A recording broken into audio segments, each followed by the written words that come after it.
सेवा जोहर दोस्तों, मैं राहुल खन्ना के इस वीडियो में आपका स्वागत है। दोस्तों वीडियो बहुत महत्वपूर्ण है। मैं आपको बिल्कुल किसी बातों में ना उलझाते हुए टॉपिक पर ले चलता हूँ। एक्चुअली दिवाली के बाद मैं थोड़ा सा यहाँ वहाँ सफ़र कर रहा हूँ और इस सफ़र में मैं वीडियो डाल नहीं पा रहा हूँ चैनल पे, और इसी दौरान मैं बहुत सारे प्रोग्रामों में पहुँच रहा हूँ। और इस प्रोग्रामों में मुझे बहुत सारे सवाल भी आए थे, जिस सवालों का जवाब आज की वीडियो में है। कि आप गोंडियन समुदाय से बिलोंग करते हैं तो आपको पता है यहाँ पे बहुत सारे लिंग हुए हैं। आप बस्तर के क्षेत्र में जाएंगे तो वहाँ उसे मुदियाल जपे मुदियाल लिंगों का नाम लिया जाता है, जिनकी जत्राएं होती हैं, आंगापेन की जत्राएं होती हैं अलग प्रकार की। आप कचारगढ़ जाएंगे तो वहाँ पे एक इतिहास मिलेगा, जिस इतिहास में पारिक उपार लिंगों और हीरासुका लिंगों का इतिहास है। आप अगर अलग अलग क्षेत्रों में जाएंगे तो आपको धीरे धीरे अलग अलग लिंगों मिलते जाएंगे, और इन लिंगों का काम गोंडियनों में बहुत महत्वपूर्ण होता है। लेकिन एक्चुअल लेवल पर अगर हम किसी लोकल एरिया में जाते हैं, किसी रूरल एरिया में जा रहे हैं या फिर किसी शहरी एरिया में जा रहे हैं, मुझे ऐसा दिख रहा है कि वहाँ पे हीरासुका लिंगों और कुपार लिंगों में कंपटीशन चल रहा है। इसके पीछे का कारण क्या है? इसके पीछे ये तो साजिश है कि किसी लिंगों को बड़ा किया जाए और किसी लिंगों को छोटा। अगर ऐसा है तो ये गलत ट्रैक है। मैं किसी एक प्रोग्राम में गया था और उस प्रोग्राम में मुझे ये दिखा कि जो हीरासुका लिंगों को मान रहे हैं वो कुपार लिंगों को थोड़ा सा दूर कर रहे हैं, जो कुपार लिंगों को मान रहे हैं वो हीरासुका लिंगों को दूर कर रहे हैं। मैंने जब ये देखा मैं स्टेज पे चढ़ा ही नहीं, और इसलिए आज का ये वीडियो बड़े ही शांति से आपको सुनना है कि एक्चुअली चल क्या रहा है। देखिए ये लोकतंत्र है, यहाँ पे असली जो दुश्मन है ना वो कुर्सी पे बैठा हुआ है। असली जो दुश्मन है उसके हाथ में चाबुक है। असली जो दुश्मन है वो जानता है कि हमारे साथ क्या बर्ताव करना है। वो आपके साथ आके झगड़ा नहीं करेगा, वो आप में झगड़े लगवाएगा और आपको वहाँ पे उलझा के रखेगा। आरक्षण को लेकर मुद्दे सामने आ रहे हैं, और इसी में जैसे इलेक्शन नज़दीक आ जाते हैं ये छोटे बड़े जो मुद्दे होते हैं ये बड़े हो जाते हैं, क्योंकि ये मीडिया पे हमें लड़ा के रखने वाले अलग लोग हैं और खुद शासन में रह के पूरा सरकार चलाने वाले अलग लोग हैं। और इन बीच हम क्या है, हमारा अस्तित्व क्या है? जब हम ये देखते हैं तो हम 99.9% हमारे लोग फेसबुक पे एक दूसरे के साथ लड़ रहे हैं। ये भी गोंडियन है, वो भी गोंडियन है। कोई प्रधान है तो कोई गोंड है, कोई कोलाम है तो कोई माड़िया है, अलग प्रकार के हैं, और ये एक दूसरे के साथ लड़ रहे हैं, अपनी अपनी बातें सिद्ध करना चाहते हैं। अगर ये साथ में मिलकर एक लड़ाई लड़े तो क्या नहीं हो सकता। और यही बातें दूसरों के द्वारा बीज डाली गई हैं। हीरासुका लिंगों बड़े हैं कि कुपार लिंगों बड़े हैं, और इसी में हम उलझे हुए हैं। तो इसलिए अगर आप सही में पुनेमी ज्ञान चाहते हो, जैसे कि आज KBKS कर रहे हैं, जो बस्तर क्षेत्र में KBKS कोया बुमकाल क्रांति सेना जो बड़ी पैमाने पे बच्चों को पुनेम सिखाने का काम कर रही है, ऐसे KBKS के कामों को और उनके संदेशों को पढ़ना ज़रूरी है, समझना ज़रूरी है। और इसी के लिए आज का वीडियो है कि कौन छोटा और कौन बड़ा। इसके इतिहास के तह तक आप अगर चले जाएंगे तो सीधा आपको पता चल जाएगी राइट क्या है, लेफ्ट क्या है। और इसके लिए ही आज का वीडियो है, तो बड़ी शांति से सुनिए। अभी बढ़िया पढ़ रहे हैं, नौकरी कर रहे हैं, अपने परिवार को सिक्योर कर दिया है, पैसे वैसे हैं आपके पास, लेकिन आप अगर इस बात को मानते हैं कि आपके लाइफ में वो स्कूल के 10-12 टीचर जिम्मेदार थे, हाँ बिल्कुल थे, आपके लाइफ पर उनका ही इम्पैक्ट पड़ा है, आपके कॉलेज में जो प्रोफेसर थे उनका ही इम्पैक्ट पड़ा है, पढ़ाने वाले टीचर्स का पड़ा है ना। अगर आप स्कूल में जाते और आपके बचपन में एक ही टीचर होता, शायद आपको मैथ का पसंद आता है तो मैथ का ही होता, मराठी का पसंद आता है तो मराठी का होता, अंग्रेजी का पसंद आता। अगर एक टीचर होता तो क्या होता? एक टीचर इतने सारे सब्जेक्ट आपको पढ़ा पाता? नहीं। यानी क्या हुआ है, आप जिस स्कूल कॉलेज से निकले हैं और उसका आज भी नाम ले रहे हैं, जहाँ से आप सक्सेसफुल हो गए हैं, तो उसका नाम इस वजह से ले रहे कि वहाँ पे एक टीम वर्क कर रही थी। बहुत सारे टीचर्स थे, बहुत सारे मार्गदर्शक थे। कोई हिस्ट्री आके पढ़ाता था, कोई मराठी पढ़ाता था, कोई हिंदी पढ़ाता था, अलग अलग भाषाओं का ज्ञान देते थे, कोई मैथ, कोई साइंस। ऐसे पढ़ा के सब लोगों का ज्ञान लेकर आप व्यवहारिक नॉलेज में प्रबल हुए और आगे चलकर आपको लाइफ में सक्सेस मिली। इसका मतलब ये है कि एक टीचर नहीं तो पूरा उनका ग्रुप आप पे इम्पैक्ट डाल रहा था, पूरी स्कूल आप पे इम्पैक्ट डाल रही थी। और यही चीज़ें हमारे गोंडियनों के साथ है कि एक लिंगो, 2 लिंगो, 3 लिंगो हमने जो मान लिया है, हमारे जो माइंड का दायरा है वो छोटा कर दिया है हम लोगों ने।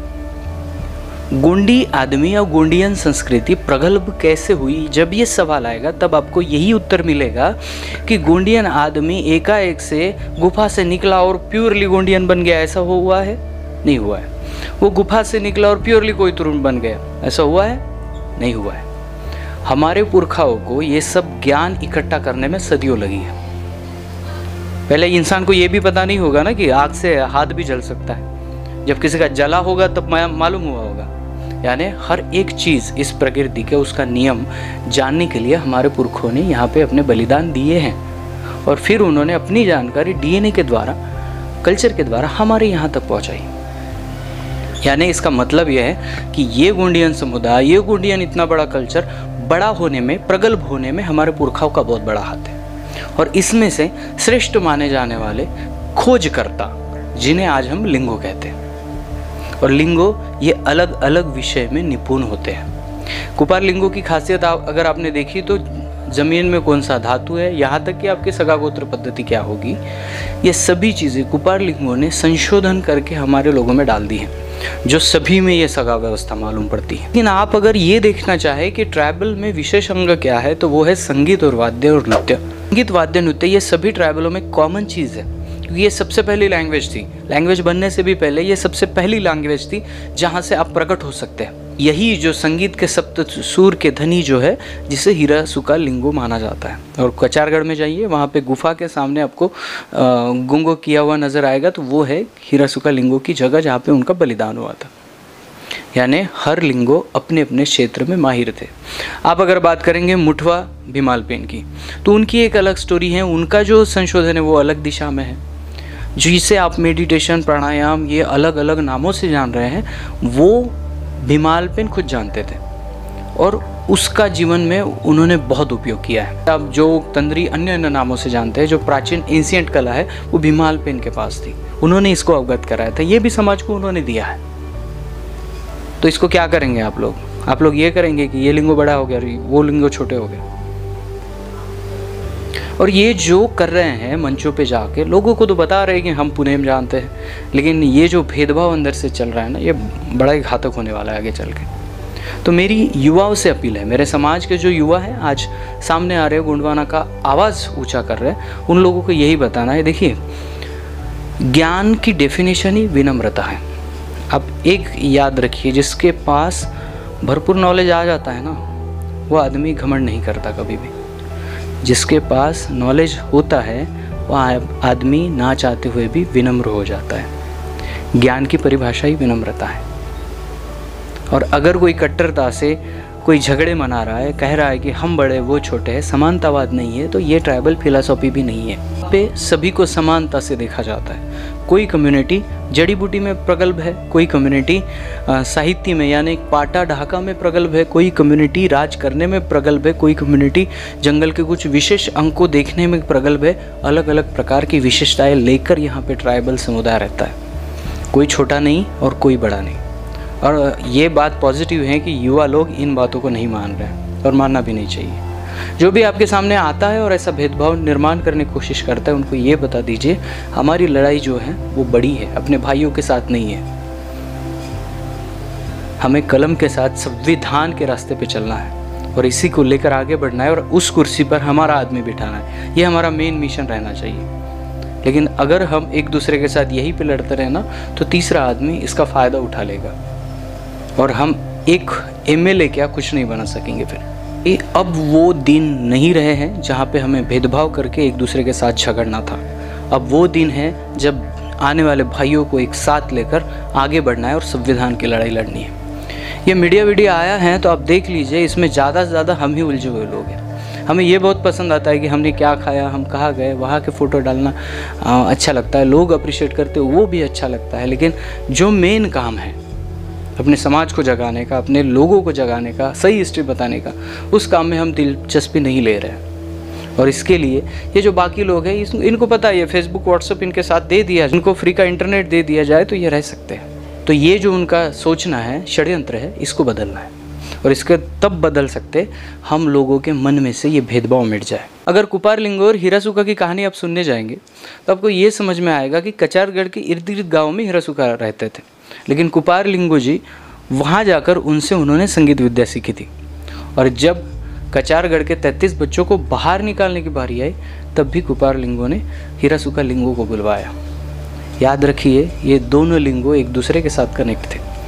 ये दोनों लिंगों ने मिलकर हमारे सगा व्यवस्था को बनाया है। एक ने बलिदान दिया है तो दूसरे ने पुनेम दिया है। दोनों लिंगों ने जो बनाया है उस बुनियाद पर आज और हम खड़े हैं और इस बुनियाद पर ही आज चिल्ला रहे हैं, तुम प्रधान हो, मैं गोंड हूँ, मैं अमका हूँ, मैं ढमका हूँ। तो समझ लीजिए ये दोनों लिंगों में जो भेद कर रहा है ना, वो सरासर पुणे में नहीं है, या पुनेम को दूर दूर तक वो जानता नहीं है या फिर जानना चाहता नहीं है। तो इसलिए सही पुनेम विनम्रता के साथ आता है, बिना भेदभाव के साथ, और वहाँ पे अप्लाई होता है समानतावाद। इसमें कोई छोटा और कोई बड़ा नहीं है, अपने अपने कार्यकाल के अनुसार वो महत्तम थे। कलियादाई को कचारगढ़ में पेंट थाना में आप जानेंगे, उससे पहले आप जंगोदाई के मंदाई रोड में जानिए कुंवारी माताओं को कैसे संरक्षित किया गया कलियादाई द्वारा। आप जंगोदाई को जानना चाहते हैं तो सिर्फ कचारगढ़ में मत जानिए, आप कोटा परंतुली जाइए जहाँ पे उनकी पूस में जत्रा होती है, वहाँ पे जाके आप जानिए कि विधवा पुनर्विवाह सबसे पहले यहाँ पे किसने स्टार्ट किया, तो वो आपको नजर आएगी जंगोदाई। कोयतुरों में अर्थव्यवस्था को कैसे मजबूत करे और बिजनेस प्लानिंग को कैसे बढ़ाए, ये भी बताया जंगोदाई ने। कई जगह पे ये जो चीज़ें हमारे सामने आई हैं, हो सकता है मैं जिस क्षेत्र में नहीं भी घूमता वहाँ पे भी आपको नज़र आएगी। इसका एक ही उपाय है इसको जड़ से ख़त्म करने का, और वो उपाय है आप सीधा पुनेम को समझिए, आप गोंडियनों के फिलॉसफी को समझिए, आप इन चीज़ों को समझिए जहाँ से मूल्य मिलते हैं, जहाँ से संस्कार मिलते हैं, और फिर आप इन विवादों में कभी नहीं पड़ेंगे। इसलिए जिस मंच पे हम कोई गोंडियनों का प्रोग्राम रखते हैं वहाँ पे हम हीरा सुक्का भी लगाएंगे और कुपार लिंगो भी लगाएंगे। जिनको पसंद है वो आ जाएंगे, जिनको पसंद नहीं है वो कल आएंगे, लेकिन आएंगे ज़रूर, इस विचारधारा के साथ जुड़ेंगे ज़रूर, क्योंकि किसी भी लड़ाई का उद्देश्य किसी में फूट डालना बिल्कुल नहीं होता।